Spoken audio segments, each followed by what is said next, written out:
Hello, my name is Mandy Blackburn. I am a breast clinical nurse specialist. This video is aimed at those just finishing or on longer term breast cancer treatment and contains some advice and guidance to support your well-being. Most women with breast cancer have an operation as part of their treatment. Getting back to normal after surgery can take time. It's important to give yourself time to recover, and your breast team can help you understand what to expect and what support is available to you. During your surgical recovery, avoid lifting heavy things, for example children, or shopping, or heavy housework that involves weight or a pushing-pulling movement, for example hoovering or changing bedding. You may also be advised not to drive initially until you can do so comfortably and you feel confident to perform an emergency stop safely if required. Some treatments, particularly radiotherapy and chemotherapy, can make you very tired. You may need to take a break from some of your normal activities for a while, so don't be afraid to ask for practical help from family and friends. If you've had breast cancer, your healthcare team will agree on a plan of care with you after your treatment is finished. This plan contains details of your follow-up, and you'll receive a copy of the plan which will also be sent to your GP. After treatment finishes, you should be offered regular mammograms. Although it's rare, your treatment for breast cancer may cause pain and stiffness in movable joints such as the hands, shoulders or knees. Some ladies may have a build-up of excessive lymphatic fluid that causes swelling after surgery over the chest wall and more rarely in the affected arm. Although most cases of breast cancer occur in women over 50 who've experienced the menopause, some young women may have to cope with early menopausal symptoms caused by cancer treatment. Symptoms can include hot flushes, vaginal dryness, loss of sexual desire.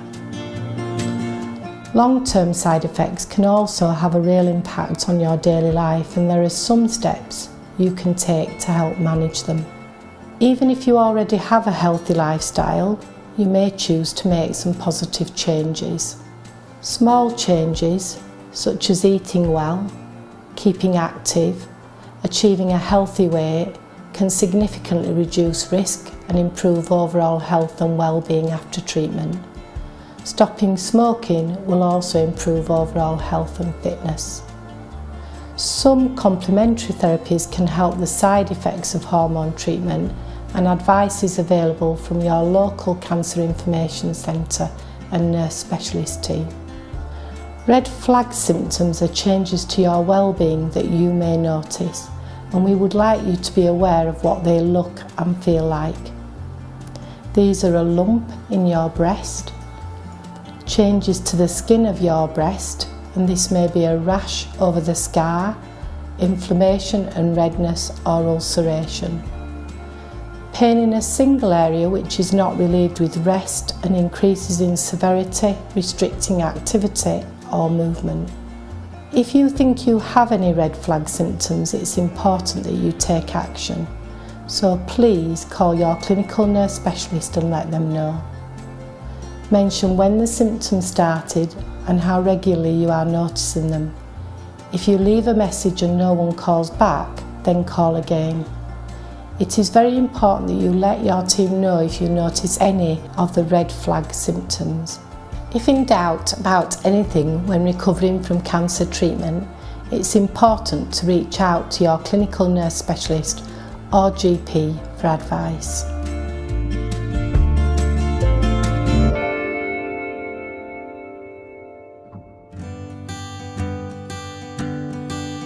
My name's Claire Stappard, I'm 43, I'm a mum to 3 boys and currently work for the NHS. I was diagnosed in 2016. It was a HER2 positive breast cancer. They decided to do chemotherapy first to shrink the tumour, and then I had a lumpectomy, and then that was followed by 3 weeks of radiotherapy. Obviously the cancer has gone. I still have yearly mammograms. I was offered what they call a Zoladex injection, which you have every 4 weeks to basically shut down your ovaries. It was a bit of an inconvenience going to the nurse every 4 weeks. So then I had a discussion about having my ovaries removed. So I went into hospital to have that done. That then led on to me being pushed into a surgical menopause, but it was all my decision. So. The first thing I thought of was I'm losing my hair, which, you know, as a woman, your hair is such a big part of you. But to be honest, I just carried on. I always put my makeup on.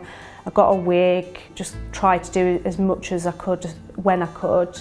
Going forward, as my hair did start to grow back, it's never come back thick, so I decided to have hair extensions. So I've got like 2 in each side that just gives it a bit of fullness.